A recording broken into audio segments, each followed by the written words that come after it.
Ouais, bien sûr, il est complètement fou. Il est devenu fou. Il est devenu fou en 8 jours, Poutine. Avant, il n'était pas du tout fou. Mais il est devenu fou, là, tout d'un coup. On sourit, mais c'est pas drôle du tout. Qu'est-ce qui n'est pas drôle? Ce que je dis. Le pied du président Trump. Bon, mais non, mais c'est intéressant ce qu'a dit Trump. Mais il fait de la diplomatie comme on en fait au bistrot. Hein. Il est devenu complètement fou. Il n'a pas besoin d'être président des États-Unis. Hein. Bonjour Gilles Torres. Bonjour Pascal et merci d'être avec nous. Donc on va parler bien sûr de cela, mais l'image qui est virale, qu'est-ce que vous voulez que je vous dise? L'image, elle est virale. Je n'en parlerai pas d'ailleurs si l'Élysée n'avait pas réagi. L'entourage de l'Élysée, c'est, comment dire ça, le geste. Je vais dire le geste, comme ça c'est le plus...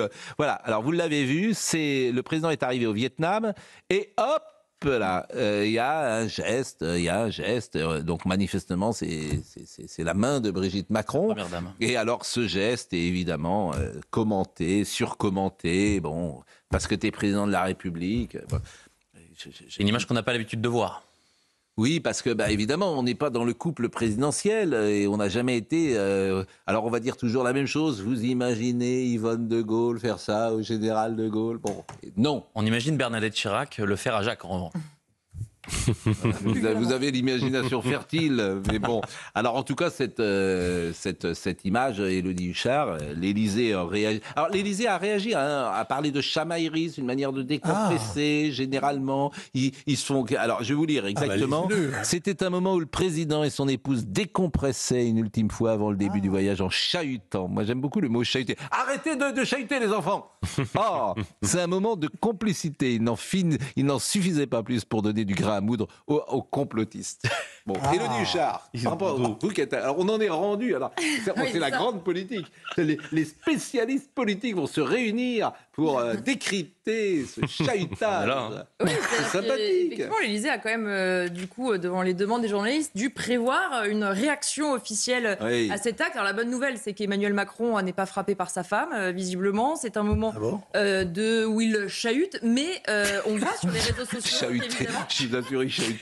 Là, franchement... Il se chamaille. Oui, il se chamaille. Alors chamaille, déjà, je trouve que c'est un peu... Mais chahuter quand t'es bon... Je comprends les... Oui. Mais voilà, c'est vrai que sur les réseaux sociaux, la vidéo est montée. C'est aussi l'heure où tout est filmé désormais. Mais pourquoi il les a pas... franchement, il aurait été tellement plus populaire en disant « Mais ça vous regarde pas, je n'ai pas vous donner d'explication. » Et voilà. Oui, pardonnez-moi, c'est devant les yeux du monde, Elisabeth. D'abord, il faut que les gens, les gens se demandent mais comment cette image arrive. Donc, il est au Vietnam, le président. Donc là, on est à l'extérieur, nous sommes d'accord, de l'avion. C'est pas une image volée, c'est simplement que les caméras de toutes les télévisions qui le suivent sont en train de filmer la porte qui vient de s'ouvrir. Sur le tarmac. Ils sont pas sur le tarmac, là. Non, c'est une caméra. L'avion est sur le tarmac. Mais les journalistes, depuis le tarmac. Ils sont assez loin, les journalistes, ce qui fait que l'image n'est pas très précise, quoi. Elle est, en tout cas, on voit qu'il y a un peu de flou parce qu'on filme de très loin. Et c'est comme ça que cette image arrive. C'est pas une image volée, il faut le dire. C'est une image de toutes les télés. On sait. Alors RT là, beaucoup de télé là. Bon. Qu'en pensez-vous, Vincent? J'ai suivi beaucoup de voyages présidentiels. Il n'y a qu'une télé en général. Il n'y a qu'une caméra qui travaille pour le pool. Il y a un pool, oui. Bon. Moi, c'est une image qui m'interpelle pour deux raisons. Il y en a une qui est mauvaise. C'est qu'après tout le blabla qu'on a entendu l'an dernier sur les violences conjugales, les signaux faibles, les téléphones, etc., ça laisse un peu pensif. Je rappelle que Emmanuel Macron en faisait des tartines avec des superlatifs plein la voix. C'est pas une fatalité, nous devons y mettre fin, nous allons le faire à la violence. Bon, première chose. Non, attendez. Mais là, je peux pas répondre. Quand même, vous me faites sourire. C'est la mauvaise raison, je vous l'accorde. La deuxième raison, moi, je ne l'interprète pas comme vous. La deuxième raison, qui est plus profonde, c'est que il y a l'idée que le chef de l'État puisse être un homme battu, puisse être un homme violenté, puisse être un homme agressé. Il n'a pas été battu deux fois déjà, ni en 2017 ni en 2022. C'est exact. Il y a une question. Mais il a arrêté. Mais arrêtez, il y a une question. Personne n'avait imaginé que le président... Je crois qu'on peut se rassurer sur le fait qu'il n'est pas battu. Vincent, non mais... Alors attendez, je vais vous dire. Il n'y a pas beaucoup d'hommes qui peuvent se laisser aller aujourd'hui, d'hommes publics qui peuvent se laisser aujourd'hui aller à se prendre avec leur épouse ou leur conjoint dans un affrontement physique comme on l'aperçoit là. C'est pas un affrontement physique. Ah bon? Ça peut ressembler à une baffe, à une gifle. Une petite... C'est quoi? Non, mais non. Attendez, si je pousse du visage Elisabeth, vous croyez mais parce que vous n'avez pas contexte. d'intimité avec Elisabeth qu'a le président. Avec, enfin, ça, je veux dire... Officiellement aucune. Officiellement, enfin, ça va pas. Enfin, non, mais Vincent, vous avez perdu la tête. Mais non, mais enfin... Mais jamais vous n'avez, avec votre épouse... Là, vous surinterprétez un peu quand même. Il y a un questionnement. Mais dans l'intimité, vous n'avez jamais... Il y a un questionnement depuis le début de ce mandat présidentiel sur le couple présidentiel. Il y a une question qui est posée dans l'opinion et qui va trouver là à s'illustrer. Il n'y a pas que RT, les complotistes, qui vont en faire leur gorge J'ai jamais entendu ça. Mais dans l'intimité... Chacun a l'intimité qu'il souhaite, bien évidemment. Mais j'imagine qu'avec votre épouse, il y a parfois... Nous avons des contacts physiques parfois, mais pas... On n'est pas dans l'intimité. Là. Écoutez, On n'est pas dans l'intimité, on est dans un avion officiel. Alors ça, vous pourriez dire ça. Alors c'est ça que vous pourriez dire. Moi, je trouve que la vraie critique, elle est là. Et Georges a raison. Il n'y a plus rien d'officiel. Non, toute votre vie est Il faut officielle. la retenue. Toute votre vie est officielle. La vraie critique, Il y a un elle est là. chahut dans le couple, ça n'existe pas. La vraie critique, je trouve qu'elle est là. Un chahut physique. Ah, vous avez des traits Excusez-moi. Moi, j'ai une petite question. Ah ouais. Du chahut, bien sûr, des engueulades. Non, mais on se prend par la Quand c'était Katniss, c'était un... Elisabeth Lévy. Enfin, c'est pas Katniss. Arrêtez de dire n'importe quoi, quand même. Non, c'est pas n'importe quoi. Arrêtez. Non, si. Là, elle a dit... Elisabeth, vous avez parlé... Ce que j'essaye de vous dire, il dit... Arrêtons de dire n'importe quoi. D'accord, est-ce que je peux répondre juste à ça? Non. Il dit chahut physique. T'en sais rien, vous n'en savez rien, la nature du chahut. Mais ce que je comprends pas, si vous voulez, c'est qu'on est à voir ça, à le commenter. Ça les regarde en vrai. Justement, moi, c'est la remarque que je voulais faire. Ce qui m'interpelle dans cette Nathan histoire, Devers. c'est plus que les images, c'est la réaction de l'Élysée.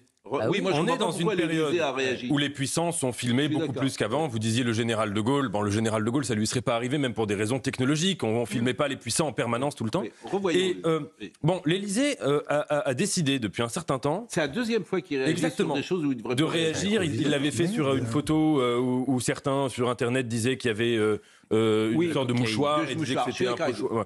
Et ce que je trouve intéressant, c'est que c'est un peu l'illustration, vous savez, de l'effet Streisand. C'est-à-dire Streisand qui avait une maison qui avait été photographiée par un hélicoptère, je crois, et qui voulait pas qu'on voit sa maison, qui avait demandé à supprimer ses photos, et évidemment, ça avait fait une communication. La question que je me pose, c'est est-ce qu'on aurait commenté ces images si l'Élysée ne les avait pas commentées? Bon, évidemment. Ah ben on se serait Oui, mais sorti. Non, mais- Peut-être pas de la même manière, parce que ce serait pas devenu, entre guillemets, un fait politique. Bah là, ils ont mis un Le tampon commentaire République française. présidentiel. Attendez, puis-je faire un Le rectificatif? transforme en fait Pascal, vous politique. avez raison, ça n'a rien à voir. Ce que j'essaie de dire, c'est que on ne sait pas ce Elisabeth qui se Lévy. passe à l'intérieur. Vous avez dit, il y a des chahuts dans tous les couples. On ne sait jamais ce qui se passe à l'intérieur. Là, ça n'a quand même pas l'air d'être un tabassage. Pardon. Oui, mais on n'est pas Mais on ne sait pas ce qui se passe à l'intérieur de ce couple Macron depuis le début. C'est là où... Mais on peut pas Arrêtez, Mais on ne peut pas le savoir. Pardonnez-moi, mais ce que vous venez de dire est insupportable. Avec tout le respect que j'ai pour vous. On ne sait pas ce qui se passe dans aucun couple au monde. Et on ne veut pas le savoir. Moi, je ne sais pas ce qui se passe dans un couple qui a eu, où Emmanuel Macron est marié avec une femme qu'il a connue très jeune. Allez. On vous raconte une bleuette sur cette rencontre et le couple qu'ils ont constitué. Eh bien, dans l'opinion, je suis convaincu que ça ne passe pas, ce récit. Mais c'est Et qu'il y a toujours une Bah, question. Et Et on peut poser des questions sur tous les pardonnez-moi, couples. mais c'est... Là, on diverge. C'est pas. Là, on diverge. Non, on ne diverge pas, c'est le même sujet. Non, parce qu'en réalité, Moi, je pars ça C'est le revient- même sujet. Moi, ce que je vois, c'est Vincent. pas un chahut, c'est quelque chose d'assez agressif. Oui. Le geste qu'il subit. Et l'idée que cet homme, qui ne m'était jamais venu à l'esprit, est peut-être violenté. Ça, c'est une idée. Non, là, Non, mais attendez. Il faut quand même. Mais Vincent, quand même, l'imagination, là. la vie privée Là, vous avez est une des l'imagination. conquêtes, Vincent, quand même. Vincent, La vie privée, c'est quand On a même un une des président de la conquêtes de la République qui est société battu dans son libérale. Ah, tous ensemble, Pardon. et soyez gentils. Georges, pardon. Ça me Ah, paraît quand même- ça vous excite, ça. Hein Ça me paraît quand Alors même- là, ça vous fait parler, là. Là, vous êtes réveillés le lundi tous matin. ensemble, parce- Ça, les petites choses comme ça vous plaît. Hein Attendez, on va parler Pas des tous LR. ensemble, Hein Pascal. Ah oui, J'étais- pas tous ensemble. Ah, là, on vous voit. Hein. Là, Mais- on est là, ça mouline, là. Mais J'y arriverai pas. Vous me décevez. Oh, Non, mais je vous assure, vous m'inquiétez. Oh, le Père Noël. Vincent, vous m'inquiétez. Sérieusement. Il n'y a aucune légitimité, d'accord, à ce qu'on soit dans l'intimité d'un couple présidentiel. On n'a pas à montrer, parce qu'on est une personnalité publique, tout ce qu'on est à ses contemporains. Merci d'avoir dit ça. Mais on a Mais de en compte à rendre. On a de Vincent. compte à rendre que de ce que l'on montre. Pascal. Je suis désolé. Vincent Herouette, 2-3 choses. D'abord, contrairement à vous, je pense que cette histoire, depuis le début, a plutôt été bien vécue par les Français et plutôt une histoire belle. Non, telle que vous l'avez racontée, oui. Est-ce que je peux donner une chance à ma phrase? Bon. Alors, je vais parler pour moi. Voilà, parler pour moi, c'est plus simple. Moi, j'ai trouvé que c'était plutôt une belle histoire et que c'était une histoire d'amour et que je la trouvais plutôt, justement, un peu transgressive, mais vraiment intéressante. Et je trouvais ça... Voilà, je trouvais ça intéressant, surtout avec une personnalité comme Emmanuel Macron qui est si particulière. Donc, à 15 ans, 16 ans, tu tombes amoureux de ta prof. Je trouvais ça plutôt intéressant aujourd'hui et que les Français acceptent ça comme ils l'ont accepté. Et pour très souvent croiser le couple Macron, où je les vois ensemble, je peux vous dire que c'est un couple qui fonctionne. Et ça se voit. Parce que quand, dans des restaurants, tu es 2 heures avec ta femme, tous les soirs, en train de parler ou régulièrement en train de parler, c'est que ce sont des gens qui s'aiment. Et ça, je l'ai vu. Et je l'ai vu 50 fois dans Paris, parce qu'il se trouve qu'ils sont très souvent ensemble et que tu les vois l'un avec l'autre et que ça se voit. Première chose. Et je suis suffisamment sévère sur ce bilan d'Emmanuel Macron depuis 8 ans, où je trouve que dans tous les domaines, il s'est trompé pour vous dire cela. Mais ce n'est que mon humble avis d'observateur. Parce qu'on a tous, quand on voit un couple, on devine, on a tous en tout cas, on a tous un jugement. On se dit, est-ce qu'ils fonctionnent ensemble ou est-ce qu'ils ne fonctionnent pas ensemble? C'est mon avis, c'est tout. Mon humble avis. Et on peut ajouter, Pascal, qu'Emmanuel... Mais c'est pas une plaidoirie, il se trouve que il y a encore 15 jours, ils étaient dans un restaurant ensemble, tous les deux, à parler pendant quelques minutes, et ça. Donc je le vois. Et Emmanuel Macron est quelqu'un de très tactile qui joue beaucoup avec les mains. C'est quand même la seule personne. C'est quand même la seule personnalité publique qui a déjà mis la main sur l'épaule. Souvenez-vous du pape. C'est quelqu'un qui joue avec les mains. Quand vous êtes en face de lui, il vous touche, il vous met la main sur l'épaule, il vous prend les bras.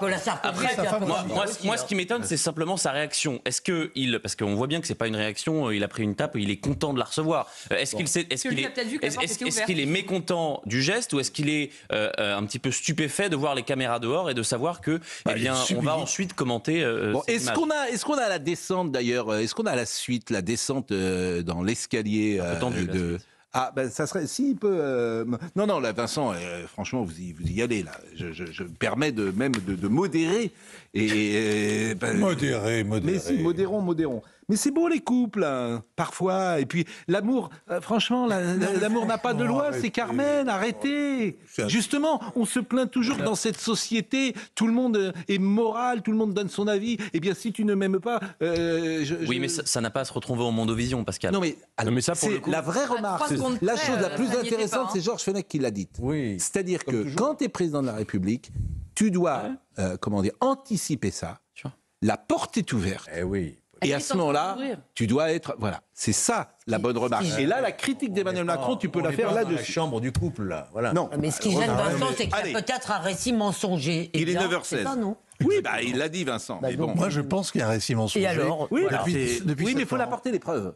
On ne peut pas comme ça sur des choses... Il n'y a qu'une seule évidence. Il y avait un élève du lycée à Amiens. Et alors, qu'est-ce que ça change?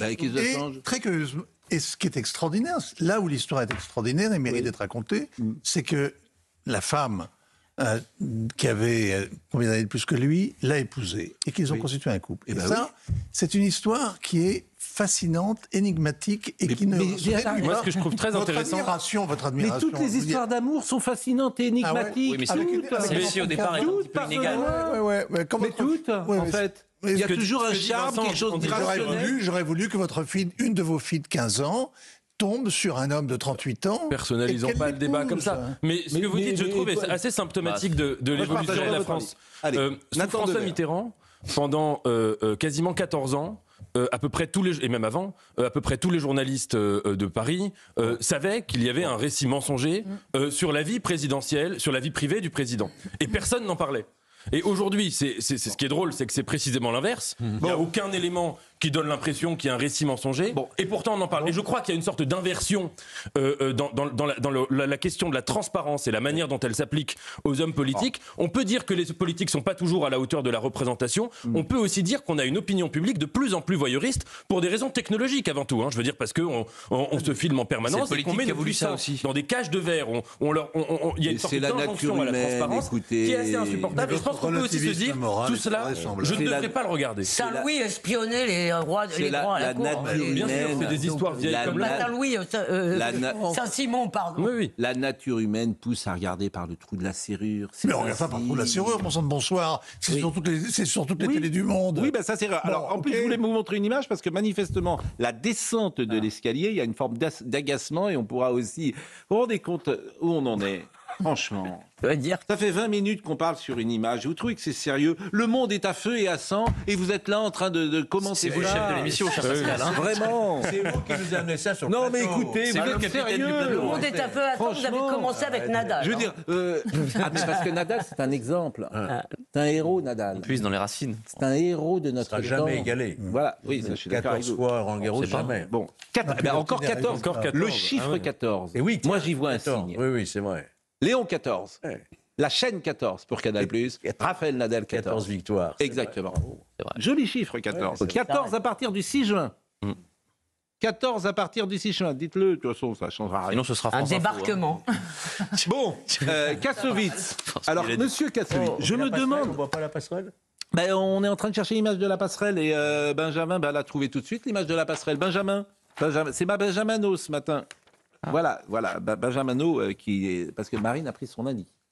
Elle a raison. Dis donc. Faut de temps en temps un petit week-end. Bon, Mathieu Kassovitz, je me demande parfois quel est l'intérêt pour Mathieu Kassovitz de dire ce qu'il a dit. Ça me fascine. Je veux dire, mais qu'est-ce qu'il veut ? Il veut provoquer les gens, il veut les offenser, il veut faire passer un message. Je me dis, quel est l'intérêt de dire les Français de souche sont des fins de race ? Je vous assure, parfois, tu aurais envie d'avoir quelqu'un, l'avoir en face de toi. Mais pourquoi tu dis ça ? Pourquoi tu veux choquer les gens ? C'est enfantin, quoi. On dirait un ado qui est là à la table. Je veux dire une queserie pour faire réagir mon père. Alors, je pense qu'il n'y a plus de Français de souche. Non, mais enfin, s'il y en a, ça s'appelle les fins de race. C'est pas gentil de dire ça.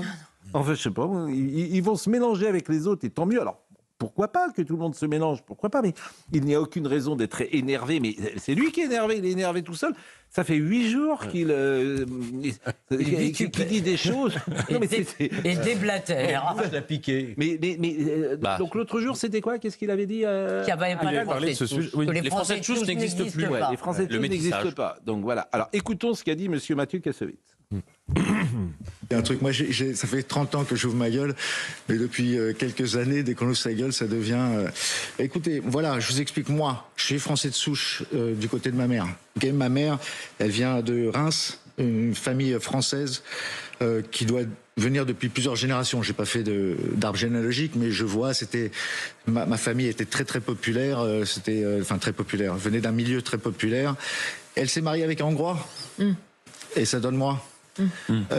Quoi qu'il se passe, que vous ayez des Français de souche depuis plusieurs générations aujourd'hui, je suis désolé, messieurs, dames, vos enfants vont faire des enfants avec des Noirs, des Arabes, des Chinois, des Portugais, de tout dans le monde entier, parce qu'on circule et le monde est fait pour ça. Le monde a des frontières que les hommes ont mis, qui fait que de l'autre côté, à 10 mètres près, on ne devrait pas se mélanger avec ces gens-là.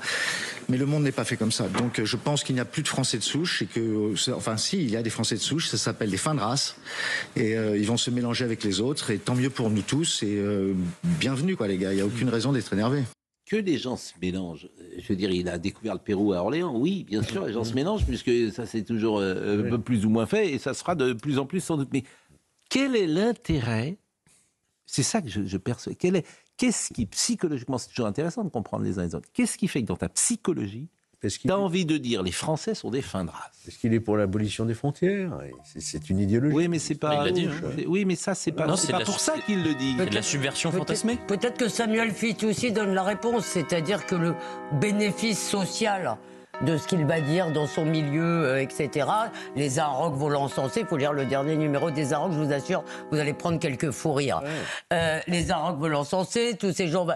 Donc, dans son milieu, le bénéfice social de dire des âneries est beaucoup plus important que celui de la vérité. Moi, je pense que c'est surtout... Lisez le livre de Samuel Fitoussi. Oui, qui est très intéressant. Je pense que c'est aussi un désir d'être subversif à tout prix, mais sans en payer le prix. ça veut dire vous avez le beurre et l'argent du beurre. Ouais, moi, je vous trouve que tenez des propos. C'est un peu adolescent. Oui, non, c'est super adolescent. Mais vraiment, vous tenez des propos. C'est le type au fond de la classe. Quoi. Bien sûr. Il veut se faire remarquer. Voilà, exactement. Et vous tenez des propos choquants. Vous vous mettez dans une sorte de posture oppositionnelle contre la société, etc. Mais sans non plus, si vous voulez, dépasser des lignes rouges et sans. Il y a des tas de gens qui partagent ça. Vous avez entendu le carillon, je pense, Elisabeth. Fin de race, les corps. Donc vous savez qu'après le carillon, on parle pas en fait. Très bien. C'est moi qui ai parlé après le carillon. Non, mais qu'une personne parle. Mais après, vous le savez. Eh oui. Encore une violence faite aux femmes. Voilà. Encore une violence. Oh là là. Harcèlement. Mais vous êtes fait recouper les cheveux encore?